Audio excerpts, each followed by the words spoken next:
I just didn't want to continue. Not like this. I mean, not like this. I'm thinking the same and feeling the same and responding the same and reacting the same. I mean, even if not much will change, I just didn't want to continue. I mean, not like this. I mean, fantasies lead me to believe days can be better than this. And I know that not all days are bliss or absent of anguish. But even in the anguish, I just didn't want to continue like this. Not like this.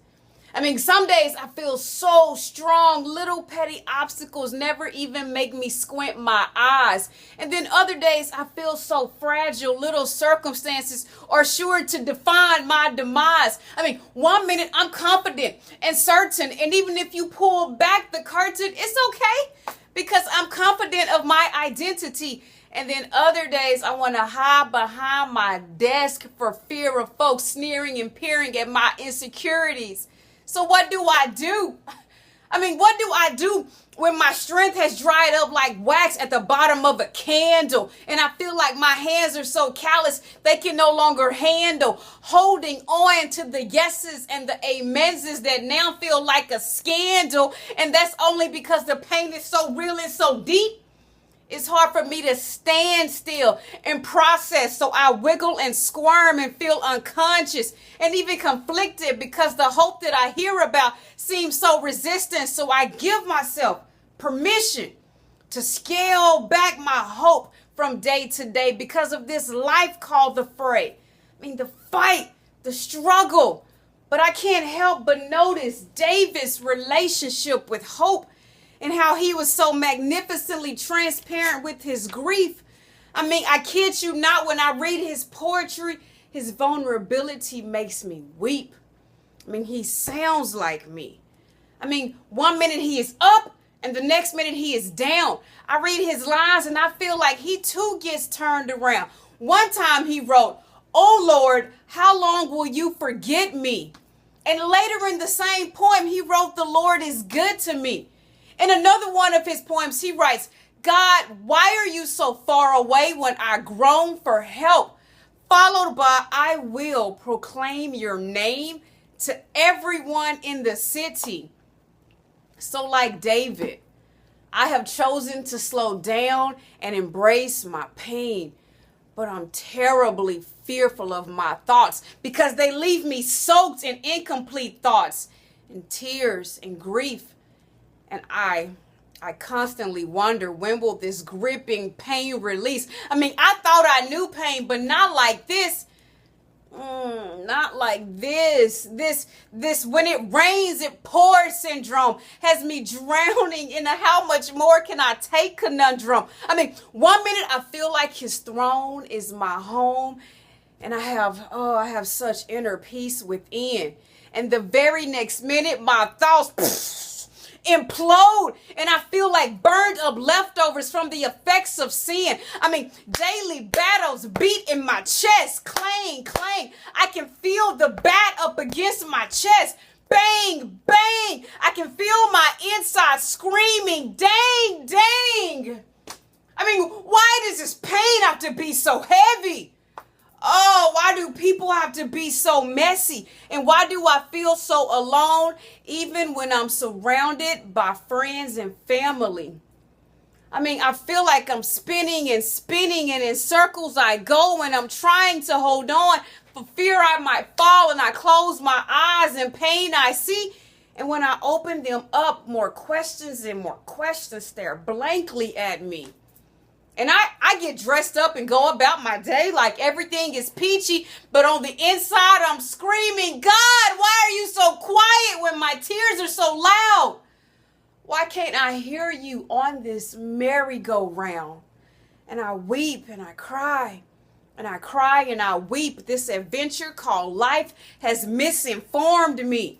Why is this so ugly? And why do I feel so empty, so broken, so worn? I mean, like a kickball left out in the sun. I mean, I have emotional stretch marks that people can't see because I cover them up out of shame and misery. I mean, I feel embarrassed by my brokenness. I mean, I have journals that no one will ever see because they keep log of my heartache and confusion that often run rampant in me. I have hurts and pains that right now feel heavy and endless. And so I accuse Jesus of being an escape artist. When in reality, he is the great escape. But when the pain is so great, I frequently forget that he is the way. I mean, not always out of my situation, but always out of depression, hopelessness, and isolation.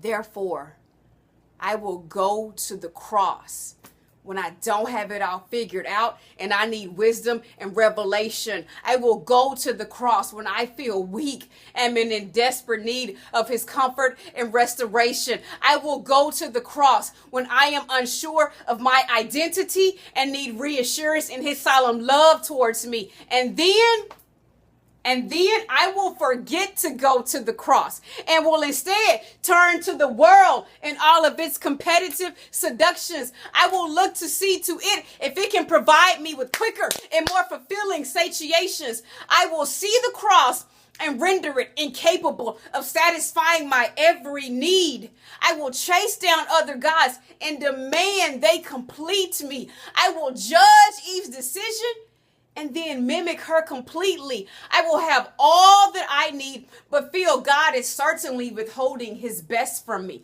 I will find those who share my pains or those who share my disbelief of the cross and all that it has to offer, and I will lean back and laugh at God and act as a scoffer. I will beat my chest and declare that he is not good and only a fool pledges to the cross, but I will wrestle morning through noon and noon through night, deeply insisting that Christians are the real ones who were lost. I will try and bargain with God, asking for his protection and love, but desire not his lordship and sovereignty. I think it is surely those qualities in him that have so ruined me. And then I will be empty and desolate and hate the internal fighting within, because there is no joy in kingdom insurgents. There are only the wages of sin. So I will return to the cross because I know where it can be found. I did all of the hunting and chasing and never once did the cross leave town. I know where to find the cross because I know where to find him who hung so willingly. I know where to find him because he has given me himself in the spirit as a seal upon my very being.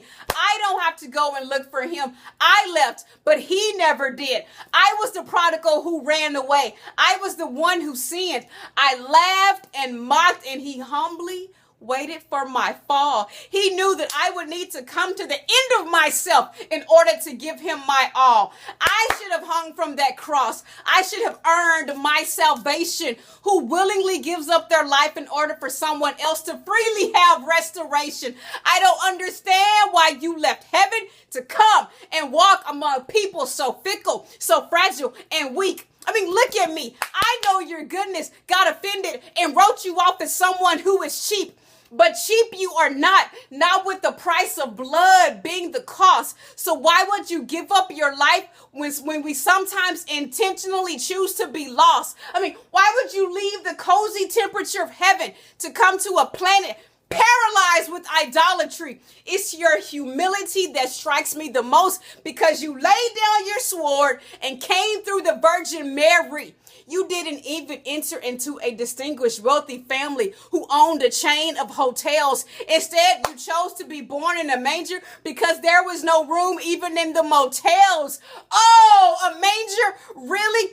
A wooden crate that really should have been too small to hold you in that inn. But you left your deity in heaven so we could come to know you as brother and friend. It's your humility. And I pray that it continues to astound me, because when I stop staring at it, I sin. And when I forget what you gave up for me is when I find myself demanding another friend. So may I stay close to the cross and not watch you, but follow you. For that is your command. And when I get offended and disappointed, oh, good God, may I remember that your promises are yes and amen.